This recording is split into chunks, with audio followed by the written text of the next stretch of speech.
Welcome to Sculpture Vulture.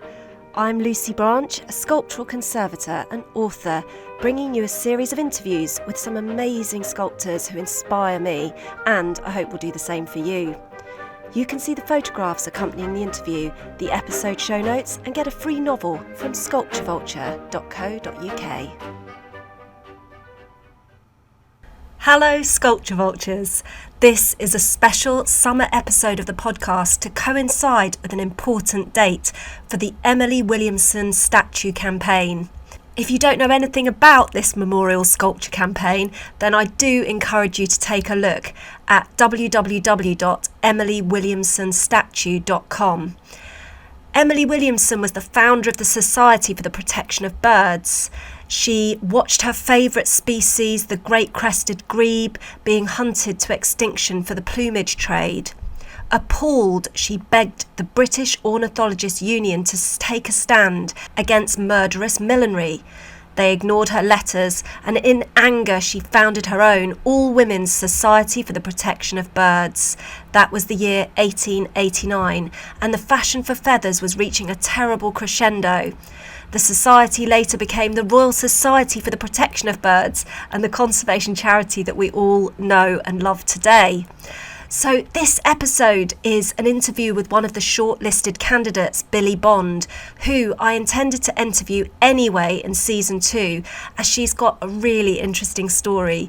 But I've dropped it in early before season 2 officially starts, and that's because the shortlisted maquettes will go on display on July the 1st.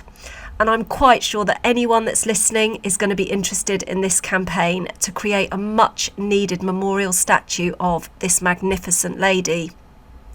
Now let me tell you a little bit more about Billie. She is a member of the Royal Society of Sculptors and won the Pure Arts Sculpture Prize in 2013, which was exhibited in a curated space at the Saatchi Gallery in London and now resides at King's College. In 2009, Billie sculpted her sister, who has Down syndrome, and her work was displayed on the 4th plinth in Trafalgar Square as part of the Anthony Gormley's One and Other, highlighting the importance of art for everyone. So I began our conversation today, as I'm sure you can guess, by asking her, have you always been creative? Yes, I suppose I have. And in fact, my mum recently gave me a pile of drawings that I'd done, my earliest drawings. So she'd found them in the loft in a box, and some of them were from the age of about 2, and they were actually formed circles, arms, legs, eyes and a nose. So from a really young age I could draw things that sort of looked human. And as it progresses, you can see there's something there. I mean, some people still can't draw even into adulthood. Anything looks human. But so there was obviously something there. And it was lovely to see these little depictions of family life, you know, mum pushing a pushchair with my little brother in and Aww. Things like this from a really, really young age. But my earliest memories of sculpting, I remember I must have been about 8, I would have thought, and I was bought a Christmas present, Daz clay. I don't know if you remember, but it must have been a 70s thing, and it was this sort of air drying paper clay, horrible stuff actually, because it's nothing like the clay I use now. And I absolutely loved this pack of clay, and I made a little monster, which I then painted, and it had little spikes all over it and bobbly eyes. And my mum entered this thing into a children's holiday competition at a library, I remember. And it won a prize, and it was in the local newspaper. And again, I was really young, so that must have been my very first sculpture that I did. Fantastic though, and also it sounds like your mum was a huge supporter in the wings, because she was keeping your stuff and also sort of knowing that actually maybe in the back of her mind that something might come of that. In a way I think she had to, because there was 3 of us kids. My sister, the eldest, she had Down syndrome, and then there was me, and then there was my brother, and my brother was very academic. very clever, but he was also quite artistic. And I wasn't academic. I really struggled at school. Again, like a lot of artists, a lot of sculptors. And it wasn't until, as a mature student, I discovered I was dyslexic, which again is very common with three-dimensional thinking brains. Yeah. So I think in a way, because my mum could see there was a talent and also an enthusiasm in art, she encouraged it and would save things for me, like cardboard boxes and packets of things that I could then make things with. And I was very often, in my room quietly at the weekend, making furniture for my little Pippa dolls and things like that.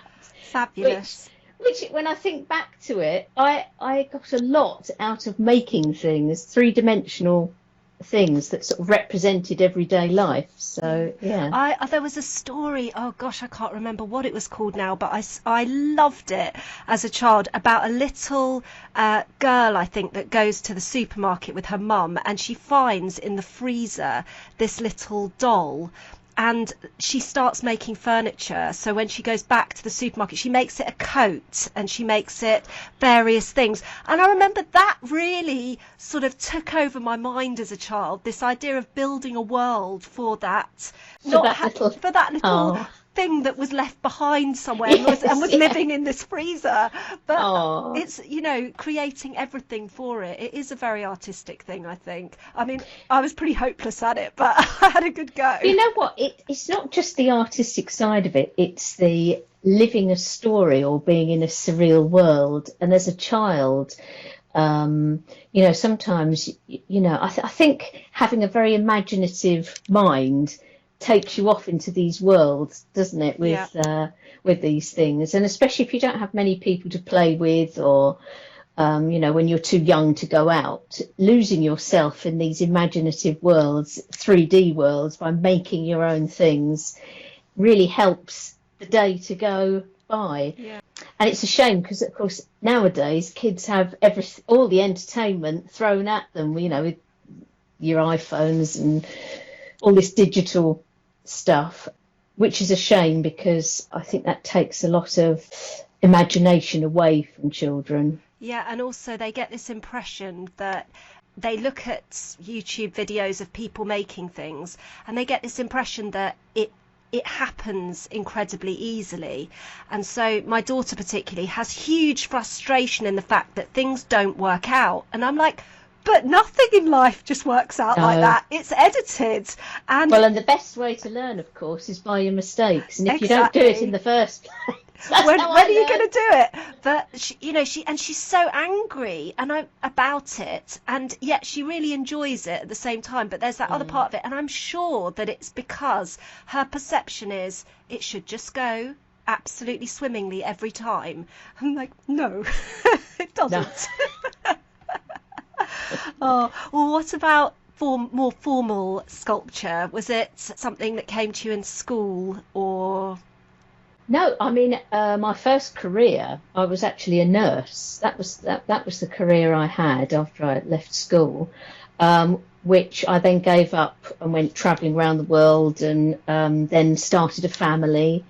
And then my husband and I started a furniture making business, children's furniture. And I was the sort of creative and design side of it, and he was the manufacturer side of it. And we did that for about 10 years while the children were young. And then as they got older, we sort of decided to do different things. And I then became an interior designer, decorator, and mural artist. But I had to give that up because I had a dreadful spinal injury from a slip disc that ruptured and actually paralysed one of my legs. So I had to have a career change. I thought, what am I going to do? What am I going to do? So I thought, because I've had a creative jobs since, for the previous sort of 20 years, I decided to go to college, go to university and do a degree in 3D design and craft with the intention of teaching. And I started off doing fine art, which I actually hated because I didn't like this throwing of paint and all this conceptual stuff. It wasn't me. I was more of a design maker person. So I changed to the 3D design and craft degree, which was brilliant because it was very process led. It was very technical. But then I added a fine art element to it by choosing figurative sculpture. But then I was taught how to mould make and weld and do all the things that supported that during the course of the degree. So there was no one to teach figurative sculpture. I had to teach that myself. And I think being a nurse previously helped the understanding of anatomy, for example. If you're doing a lifelike representation of someone, having an understanding of human anatomy, of course, is really important. Really useful. So I think that helped because, again, knowing the skeleton is like the armature of a figure. Yeah. Seeing all those points again that you measure, the bony parts that stick out, having that understanding of what lies beneath the skin and the muscles is really important. So I think that helped. And then I did a teacher training for a year, which was the worst year of my life because it was so academic and it was essays, every single module. And I really hated it. But I did it and I got a distinction, which was real. Oh, my God, I couldn't believe it. So then I became a lecturer for a while. But I actually because I've been self-employed for 20 years, I really struggled with the system, the university system. I enjoyed teaching the students. I loved it. But I thought, you know what, I'd rather teach privately, to run my own classes. So I started my own sculpture school, which, of course, I still do, apart from the last year, because I haven't been able to run any classes because of the lockdown. But in a way, that's been good because it's given me more time to do my own work. Yeah, I saw your fantastic lockdown sculpture. You've been really prolific this year, I think. Well, in between episodes of sitting around thinking, oh my God, what am I going to do? Because it's like with everyone, you become a bit sort of. There's a lot of expectations, I think, with artists when something major happens. Everyone thinks, oh, they're going to come up with all these amazing ideas, but interpret it in a new way. Yeah, but to start with, you don't, and it's not until you've had time to think and experience what's going on that then the ideas start to happen. So yes, I've created some sculptures and artwork with this new relationship of what goes out on beyond your window, because of course we were incarcerated, for months at a time. Our usual routines, which were so set in, were so entrenched, and they have all been flung out the window. So it's sort of mixed things up in our time dimension as well as our activity dimension. It was just like time hasn't been scheduled in that way. In a way, then I've adapted. I've had to adapt, to keep sane. And I'm really lucky that my studio is joined to the house. So unlike some artists who couldn't get to their studios because they weren't allowed out, I could just go into my studio and it's a lovely space. I had a clear out of all the stuff that I used for classes because obviously I couldn't run them. So I cleared all that out and started creating work for myself about what was going on around us. And in fact, in a few weeks' time, I've got an exhibition in my studio of all the work that I created during lockdown associated with this new relationship outside. And it's called The World Outside. The World Outside. Well, because I was having a read as well about your take on work, mainly because although I had come across you before, but then when I was looking at the Emily Williamson commission, I saw you again and your name flashed up and I thought, oh, that's interesting. And the reason it struck me as interesting is because I thought actually the commission is quite different in style to some of your other work. And then when I looked at your lockdown work as well, I thought, oh, that's interesting, because again, I sort of saw a shift. And so tell me a little bit about that. Nearly all my work is figurative. Yeah. However, I have had some more abstract work, depending on what project I'm working at the time. And I often find my own projects, but they all have a connection to the human condition. Yeah. And what's going on. and understanding who we are and why we do things. So that's the connection for me. But I do go from figurative realism all the way through to sort of abstraction. And I feel that as I mature as an artist, because bearing in mind, I've only been sculpting really for 10 years now, I feel that it is maturing as I go along. The Emily Williamson statue campaign is the first statue commission that I've applied for. Normally I wouldn't do it because you're working for a client, you've got to stick to fairly strict briefs. But I saw this, and because of shutdown and looking out the window and the importance I've seen recently of this connection with nature and birds, I thought, wow, what an opportunity to be able to do this. She's a beautiful young lady. There's only this one photograph of her as an adult, which had only just been found recently by Tessa Bowes, who was researching for her book, Emmeline Pankhurst's Purple Feather, I think it's called, The Suffragettes. And Emily is mentioned in it because she was about the same time, you see, as this. And I found it absolutely fascinating, that she was the founder of the RSPB, and she was horrified at the use of feathers in hats for fashion, and the millions of birds that were killed. It's Murderous Millinery for the fashion trade for hats and things. So she started up this society for the protection of birds. And part of the pledge was to be a member, is that you weren't allowed to wear feathers in your hat. And I found all this fascinating. So I looked at the brief and I thought, I'm going to apply for this. I know I can do it because obviously being a figurative sculptor and specialising in portraiture, I knew I could get a lifelike representation of her.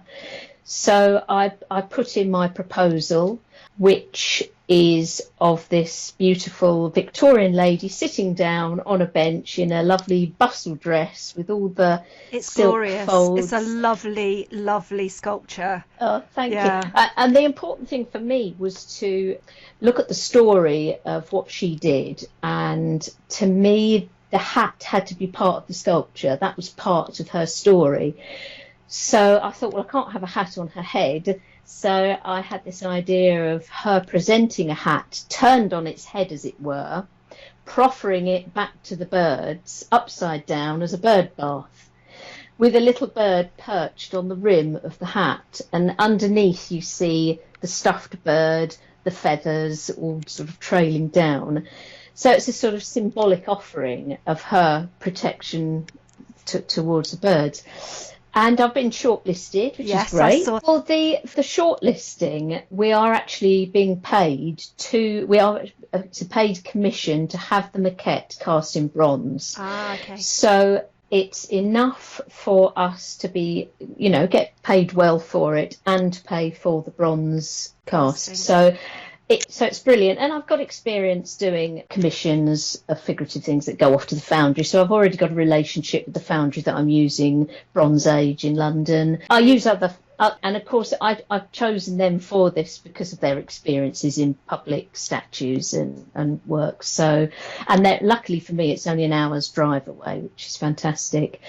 And I was there day before yesterday checking the wax for the maquette, and it looks great. They've cast the wax fantastic, so I'm just waiting now for it to be cast in bronze. So it's Andrew Simcock who is running the commission. That's right, yes. And yes. I know that when he was involved with our Emmeline up in Manchester, when he got involved with making commission, he got the public have their input to vote on it. But yes. I kind of thought it's such a funny thing. It's like it's Britain's Got Talent, but for sculpture, where you get to, the audience get to vote on who gets. So that's you have to have quite a presence of people to be able to support you then, because really it becomes a bit of a popularity contest. Well, no, I don't think it's entirely like that. I think the public vote, but the committee has the final say, because obviously the public don't always know the full brief. Right. They don't know where it's going to go. So the people in the committee know what it is they want, the full brief, and how they want it to be. So they have the final say, but the public are still involved in obviously which one they like the best, and I think things are taken So from you don't that. think there's like a landslide vote for one person because they've managed to, No, control? they've got more friends than everybody else. Yeah. No, a bit, no, because the trouble is with that, there's logistically when a sculpture's being made, there's also aspects of, for me as a sculptor, looking at composition, where it's going to go, is it safe? Is it accessible to everyone? And public voting don't always know that. They just look at it for what they see. Yeah, sure. So it has to be a sort of group decision, and that is what they're doing. It's the committee will make the final decision, and whatever that will be, we don't know. When is the outcome actually? I think the final outcome to the public will be November, but the 4 maquettes are going to be launched on the I think it's the 1st of July, but it's just before the centenary of the Plumage Act. So they're combining it with that, which is great, of course, because, to do with the feathers and everything. So tell me a little bit about your day, your routine. I know that this year has been an atypical routine, but have you got any sort of way of accessing your creative ground? No, I think my pieces of artwork or final pieces may have taken months and months to finish. So very often when I'm at my most artistic, if you like, I've got often 3 different things on the go, and I thrive on creatively when I'm really busy, when my mind is really active. So and the other thing about when you're sculpting, especially figurative sculpture, your brain sort of goes into a bit of a lock. If you work on it consistently for too long, you have to have a break. You have to rest your eyes and your brain, which is when I then move on to something else, which might be completely different. So when I was creating my so-called mud men for this exhibition that was inspired by lockdown, not only did I have those on the go, but I had one of my kintsugi pieces on the go, which is what most of my work is about, is inspired by this ancient Japanese art of kintsugi, which briefly is the repair of broken ceramics with gold. Mm-hmm. Therefore highlighting the repair rather than concealing it, and celebrating what the object has been through, which originally were tea bowls from tea ceremonies. If a tea bowl was dropped, a ceramic tea bowl, it wasn't thrown away because they were often family heirlooms and very highly thought of. They were sent off to a kintsugi repairist who would repair it with lacquer and gold, real gold. So you'd see these wonderful cracks with this beautiful light reflecting off the gold seams. And when I discovered this, it was actually in a ceramic review magazine, I thought, that's what I need to do to my portraits. I do these portraits, but they're just portraits of a person. They don't tell you anything else other than what you see. I needed something deeper than that within the artwork for me to convince myself that it was a piece of artwork rather than just a portrait. So I would make these portraits in clay, fire them in the kiln, smash them, which was great. I loved, very therapeutic, smashing these things. You spent hours and hours sculpting, but then all this process, this journey, is all part of the work itself, you see. So then I would pick up all the pieces, look at them, inspect them, and then I would cast every single piece in silicone, and or mould every single piece in silicone, and then cast them in clear resin. So I would then have 2 sets, the original ceramic and a new set of clear resin fragments. I would muddle them up, piece them back together with gold in the glue. So I would end up with 2 portraits, but they'd be the opposite materials of each other, but all fragmented.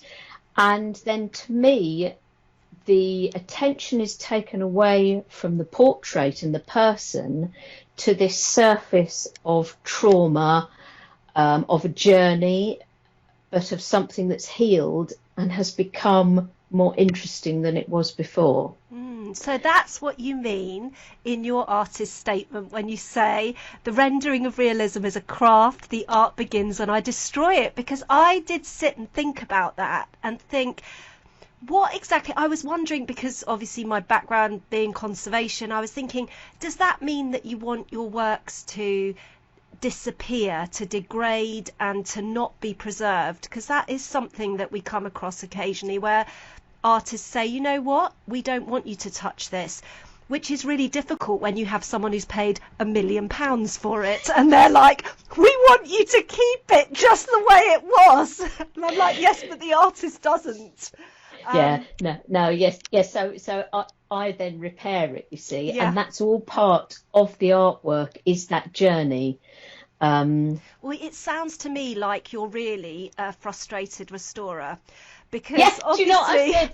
In another life, that's what I would love to I'm piecing it together because my dad, for example, he was a genius at restoration, but he was a frustrated doctor. And I'm thinking about your background in medical. So he was consistently fixing people. People would roll off the street, quite dubious characters usually, and they'd say, John, can you do something about my arm, and can you do something about what? And he'd be fixing people up in the studio, with rubbing the bone down with some wet and dry. Funny you should say that, because I actually was asked to restore. I've asked to restore two people's work. Very interesting. The first one, Nigel Hall, RA, who does these wonderful sculptures. Yes. He accidentally kicked over one of his very early pieces that was in plaster, and it smashed. And the chap there who was talking to him said, I know just the person who can repair that for you. So I was repaired it for him, and he was really pleased with it. It's lovely because I'm very good friends with him now. And then recently I had someone contact me who said that their father, who was a surgeon, when he retired, wanted to sculpt, and he sculpted in plaster, and he'd since died. But the daughter, this plaster sculpture had broken. She said, can you repair it? And I said, yes, of course I can. Yeah. So I did that for her, and I could see why it had broken, because he hadn't really done a strong enough armature inside.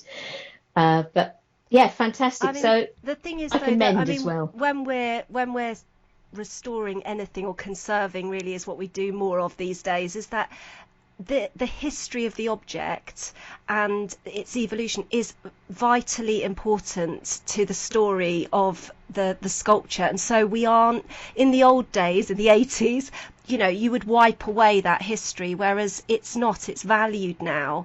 Yes. There are some moments when you can't help but restore, because the damage is so severe that it's changing the form of the sculpture, or it's changing the meaning of the sculpture. But it's actually this view that you're talking about is exactly what contemporary conservation is about. And so yes, I will give you an honorary badge. I think a conservator's badge. Yes, fantastic. So I was going to ask you just whether you feel like, since you've come into this career, has it been worthwhile for you, or has it been a hard career to take on? Physically, to start with, because of the spinal injury, it gave me a purpose. Because when I was on the fourth plinth, see, I wasn't an artist selected to have work put on the fourth plinth. I was actually on the fourth plinth as part of the Anthony Gormley One Another project, which I was just a member of public. I had my hour, I was picked out of a hat, I had my hour on there. So I sculpted. So I can say I'm one of the few sculptors that's actually sculpted on the fourth plinth. But I'd just come out of hospital and I couldn't walk properly. I had to have a crutch, and they were brilliant there. Yeah. But that gave me the determination to really not give up and try. And I've got lots. I have to be very careful with what I do, but I've got these winches and things that move up and down for me. And I've actually, over the years, made a good enough recovery to work independently. I can carry a bag of clay, which of course weighs a ton. Yeah. But after my injury, I couldn't even lift. I couldn't even push the fire door open at college. I had to get the technicians to Yeah. do that for me. But people always helped me, and because I had a determination to carry on and try and work through it, so it's always been something that's helped me progress. And I think you can see that in my work as well. You know, like anything, if you keep at it, you mature. And for me, my latest kintsugi portrait is one of my favourite ones. So rather than just using gold to repair the seams, because of lockdown and how important nature is to us, and again, I've been thinking this for a long time, because psychologically what helps us heal, and it's nature, it's communicating with people. So I had in the cupboard this Victorian vase which had encrusted flowers on it, porcelain, beautiful but very kitsch. You know, it's not everyone's cup of tea, but it was my great auntie Phyllis's, and it was quite valuable, but it was broken and cracked, so it really wasn't worth anything. But the little encrusted flowers on it were all handmade out of porcelain, beautiful. And I thought, you know, I would love to use that in one of my sculptures. So I phoned my mum. I said, Mum, I'm afraid Auntie Phyllis's vase is going to get smashed this afternoon. But she was fine about it. So I got a hammer to it, smashed it, managed to get all the little beautiful encrusted roses and forget-me-nots and fuchsias, all beautifully hand-painted. I mean, I couldn't have made them. They were so delicate and tiny. And when I glued this portrait back together with the gold, in the seams are these little encrusted flowers. So part of the healing for this portrait is nature and flowers and how important gardening is. And so, yes, and that's going to be at my exhibition as well. Would you say there's been a sculpture that you've stood back and thought, do you know what, if I never make anything else, that's good enough? Or are you still striving for that perfect Oh, piece? I think you're not an artist if you're not still striving. If you lose the will to create, then I think you lose the will to live. So no, I'm always thinking about the next project, but I won't force it. It has to come naturally, you know. But yes, the one sculpture that's still my favourite is called Breathe, and it's a kintsugi sculpture. And there's just something about it. Her eyes are closed. Because when I did my master's, it was about representations of the self, and I researched portraiture and eyes and eye contact and which position or eye position, if you like, evokes the most reaction or emotion. And for me, it's the eyes being closed. When eyes are open, you're drawn to have contact with those eyes, especially in paintings and in sculpture.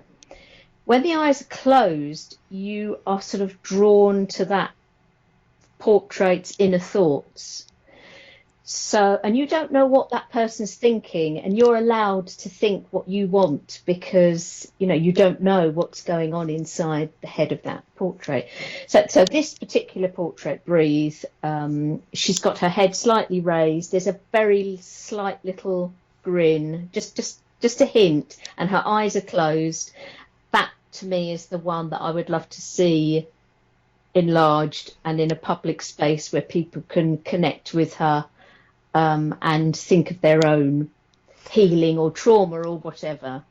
And tell me, where can people find that sculpture and more about you? So my website is billiebondart.com, and that's Billie with an IE.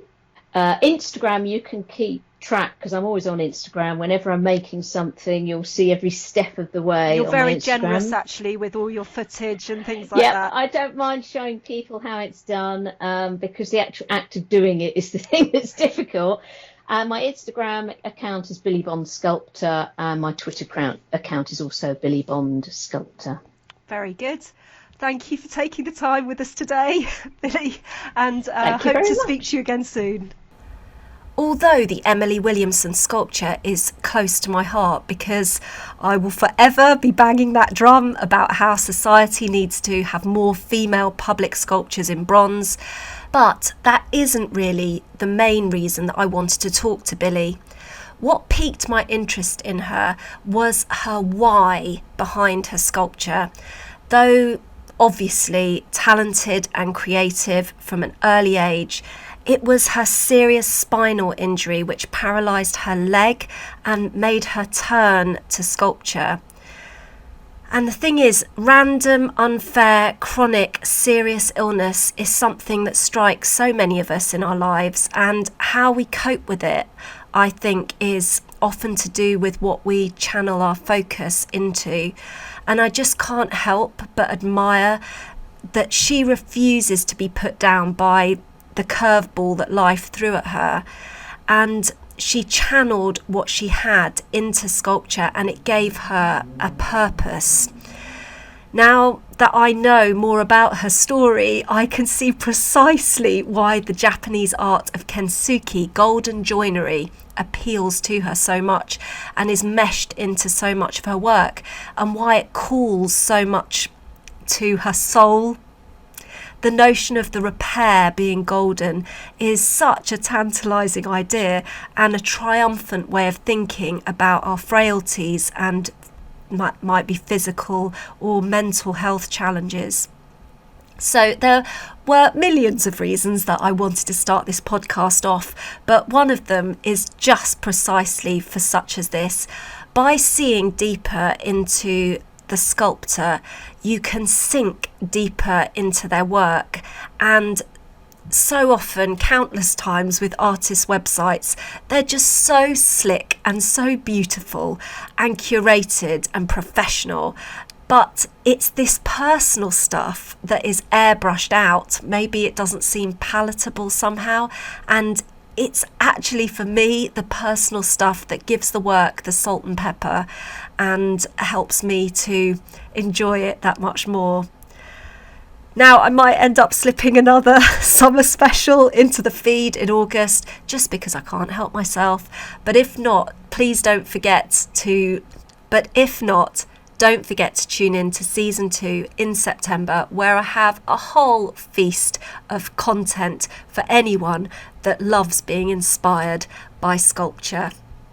If you're looking for a new book, please consider one of my novels about the dark side of the art world, where sculpture is always at the heart of the story. You can get them on the show website, on the usual online retailers, or even better, keep your local library alive, ask for them in there. Thank you for joining me today. Sculpture Vulture has been brought to you by Antique Bronze.